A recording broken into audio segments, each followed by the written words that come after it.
त्यो उसको नाम के अरे जुन चाहिँ त्यो जनता जान्न चाहन्छ धमला जस्तो स्वर रहेछ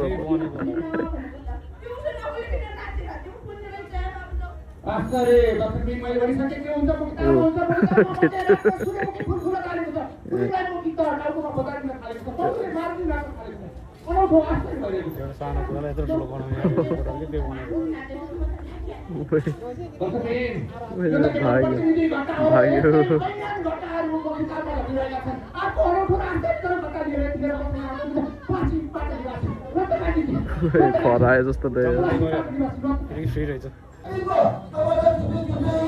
बोर्डमा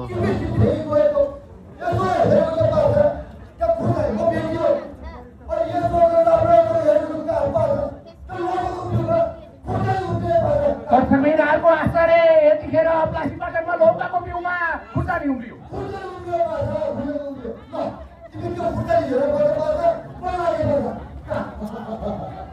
धेरै धेरै धन्यवाद प्रकाशजी त्यसै गरी आएको विश्व रेकर्डधारी दलपतकालीवासी गणेशजी आउँदै हुनुहुन्छ गणेशजी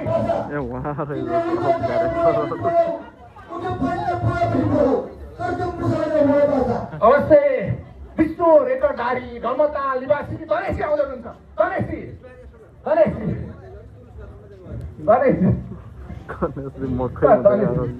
कृपया तपाईँले आफ्नो त्यो हात हटाएर अनुहार हाम्रो दर्शकलाई देखाइदिन सक्नुहुन्छ डलमल ताल अब डल पनि हाम्रो दर्शकलाई बताइदिनुहोस् तपाईँको हाँसोको रहस्य के हो के तपाईँ किन बुकमा बोर्ड लेखरमा आफ्नो नाम सानो हुन दर्शक सानो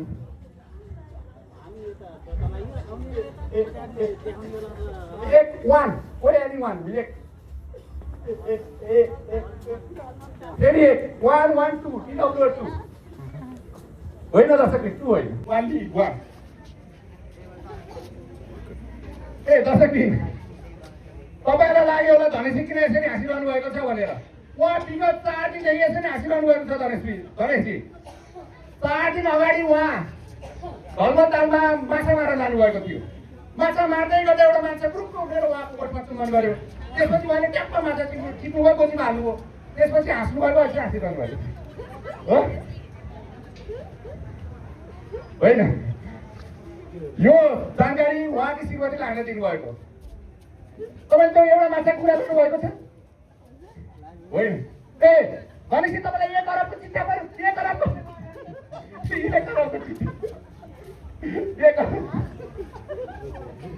दर्शकबिन 1 अरब होइन दर्शकबिन यो के भइरहेको छ विश्व रेकर्डधारी स्थान मकितालमा अर्को आश्चर्यजनक घटना छ दर्शकबिन मकितालकै अर्को स्थान दुर्गन्ध चोकमा दुर्गन्ध चोक निवासी लक्ष्मीनारायणले 6 महिना अगाडि आफ्नो श्रीमतीको शरीरबाट अनौठो गन्ध आएको भनेर श्रीमतीलाई घरबाट लैलेका थिए तर अहिले 6 महिना बित्दै नपाउँदै हाम्रो लक्ष्मीनारायणजीको जीवनमा पनि त्यस्तै घटना घटेको छ अहिले उहाँको शरीरमा पनि त्यस्तै गन्ध आएको छ जस्तो गन्ध उहाँको श्रीमतीको शरीरबाट आएको थियो अहिलेका चाहिँ उहाँ पश्चातापमा हुनुहुन्छ श्रीमतीलाई किन लहेटे भनेर अर्कोतिर शरीरबाट आएको दुर्गन्धले उहाँ हैरान हुनुहुन्छ यतिखेर उहाँ आफ्नो श्रीमती खोज्न निस्किनु भएको श्रीमती लक्ष्मीनारायणजी यहाँलाई स्वागत छ लक्ष्मीनारायणजी कता हो लक्ष्मीनारायणजी स्वागत गर्नु नै बिदाई गरिसक्नु के गर्नु लक्ष्मीनारायणजी यो मेरो बाध्यता हो त्यसले पनि बाध्यताकै कारण आफ्नो श्रीमतीलाई घरबाट लहेट्नु भएको थियो अहिले चाहिँ श्रीमतीको खोजीमा निस्कनु भएको छ गीता मैले तिमीलाई घरबाट निकाले तिमी जहाँ छौ घर फर्क म तिमीलाई पर्खिरहेको छु अब म तिमीलाई केही दुःख दिने छैन तिमी जहाँ छौ छिटो घर फर्क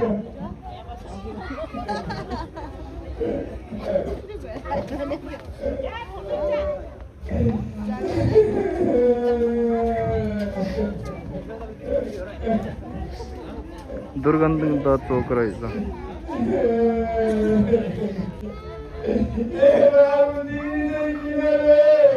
तपाईँले आफ्नो भकी श्रीमतीलाई लहेट्नु भयो मैले एउटा श्रीमती पनि पाइनँ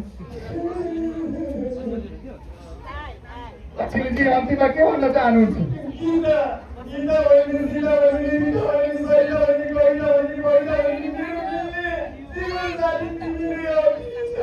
मसिनो गाह्रो भएका अब म तिमीले जे भन्छु त्यही मान्छु दर्शकबिन देख्नुभयो एक असल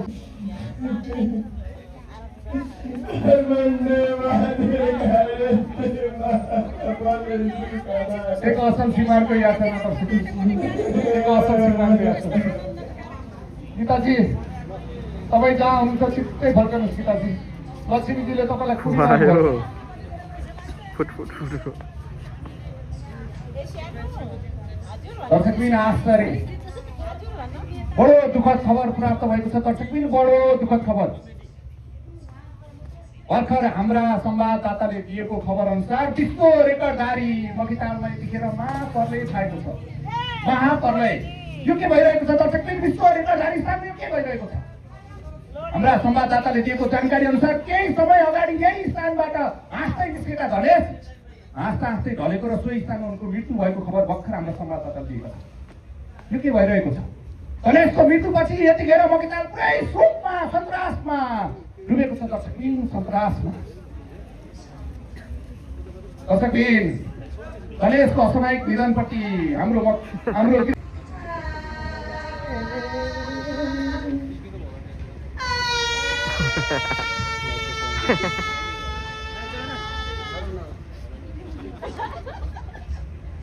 यिनीहरू त डल्ला डुल्ले रहेछ क्या हो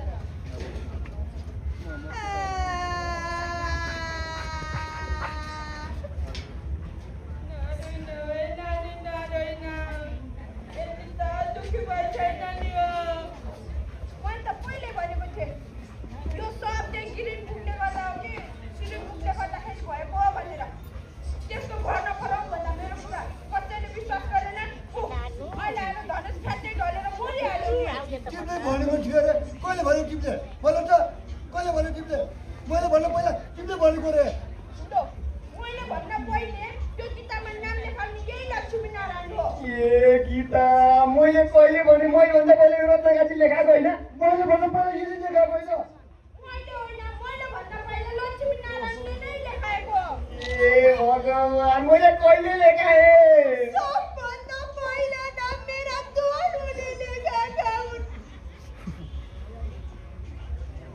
त्यसैले उनी सबभन्दा पहिले गएका हुन्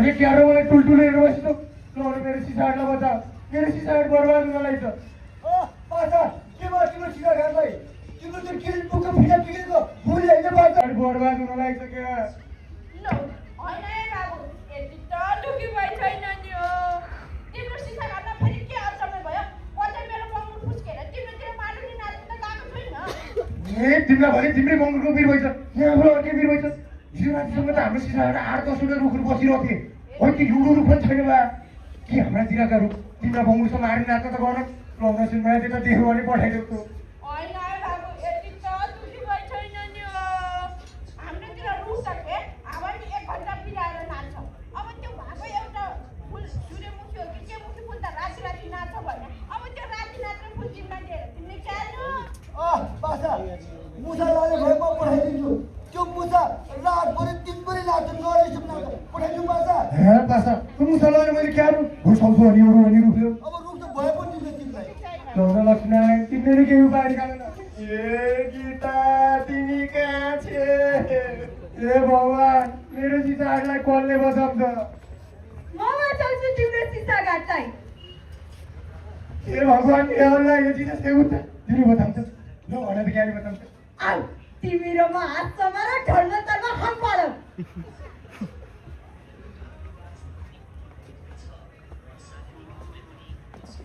ए भगवान् मेरो सिसाहरूलाई कसले बचाउँछ लौ प्रभु मेरो प्लास्टिक पार्नु बचाइदियो प्रभु लौ न तेरा भी यति साल दुखी भइ छैन नि हो हाम्रो धुवा पुलबाट धुवा आउन रोका ए गीता तिमी कहाँ छे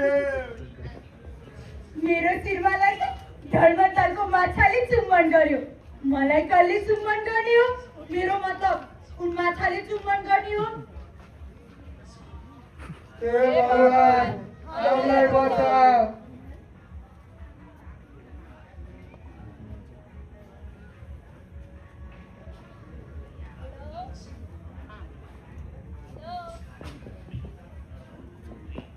रत्नकारी दाइ यता आउनु त, यो मिलाइदिनु पर्यो।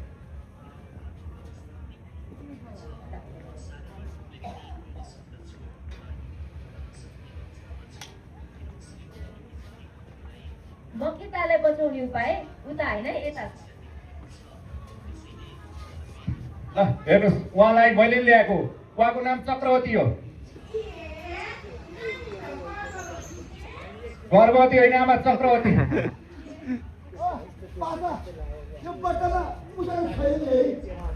नातिनु यसमा मुसा होइन, मुसा भगाउने औषधि छ।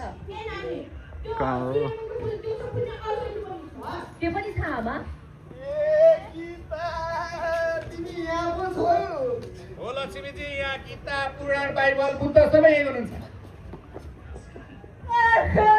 नानी त भगवान पो हुनुहुँदो रहेछ है। नानी, मेरो धनुलाई पुनर्जीवन दिन पर्यो। हेर्नुहोस् पम्पाजी, म सबै कुरा दिन सक्छु, तर तिमीलाई तिम्रो धनुषको पुनर्जन्म दिन भने सक्दिनँ।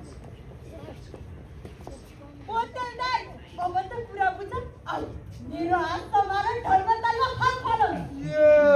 मलाई तालको छ मलाई त फालेर मारुलाई भनिन्छु अनि आफूले यहाँ आउँछ नि खान भन्छ है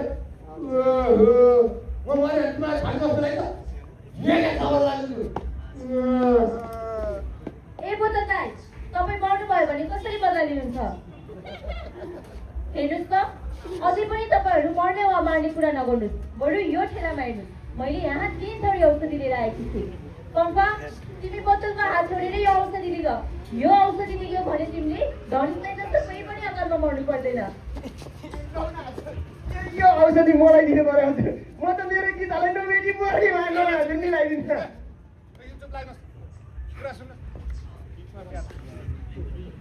हेर्नुहोस्, मकिताङमा जे जस्तो घटनाहरू घटिरहेको छ त्यो घटना अनौठो घटना होइन। यो त हाम्रो कारणले आज धुवा, पुल, प्लास्टिक पाटन, सिसाघाट सबैको निर्माण भयो।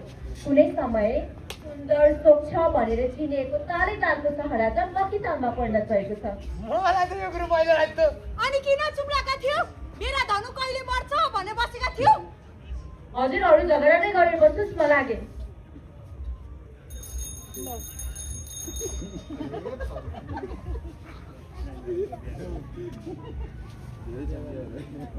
अस्सलामुअलैकुम। तपाईँ दाजु साथी तपाईँको औषधि बोकेर आएको छ।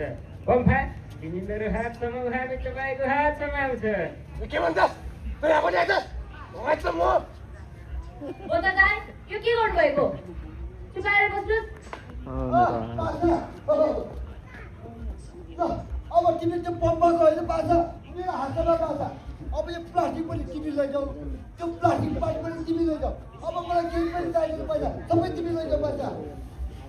अरे दाइ, यत्रो प्लास्टिक लगेर हामी के गर्छौँ? बित्दै हो त बरु त्यो बहिनीले लगिहाल्छ नि। फलामका किताब छ भने तिमी हामी लगिहाल्छौँ। नलागी तिमी किन आएको थियो अहिले? अहिले रे, हामी त त्यो बहिनीभन्दा पहिले आएको। बाबु त गर्भवती नानीभन्दा पहिले आएको। गर्भवती होइन आमा, चक्रवती।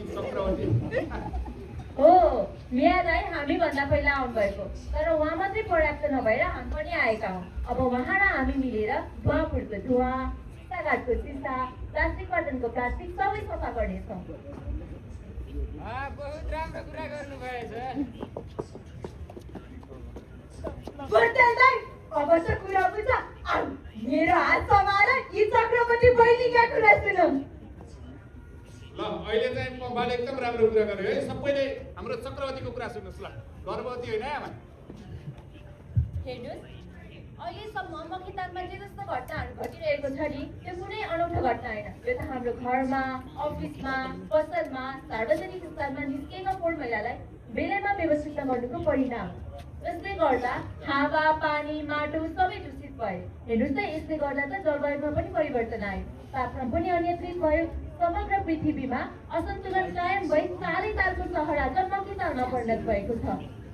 होइन है नानी, यो सन्तुलन गर्ने उपाय कसरी हो? अब यो हाम्रो मकिताललाई पुरानै अवस्थामा फर्काइदिनु पर्यो ल्याउन। ल हेर्नुहोस्, मकितालाई बचाउन अब दुईवटा मात्रै उपाय छन्। ध्यान दिएर सुन्नुहोस् है। पहिलो उपाय हो यसको फोहोर गर्ने वस्तुको उत्पादन नै नगर्नु, र दोस्रो उत्पादन नै गर्नु परे त्यसलाई बिस्तारै न्यूनीकरण गर्दै जाने। उत्पादनै नगर्न त सम्भव नहोला है बच्चालाई। हो, उत्पादन नै नगर्नु त असम्भव नै छ। ल, यसको उपाय पनि छिटो बताइदिनु पर्यो नानी। ल ध्यान दिएर सुन्नुहोस् है। यसका लागि हामीसँग 3वटा विधि छ। पहिलो विधि हो रियुज अर्थात् पुनः प्रयोग, दोस्रो विधि अपसाइकल अर्थात् पुनः उपयोग, र तेस्रो रिसाइकल अर्थात्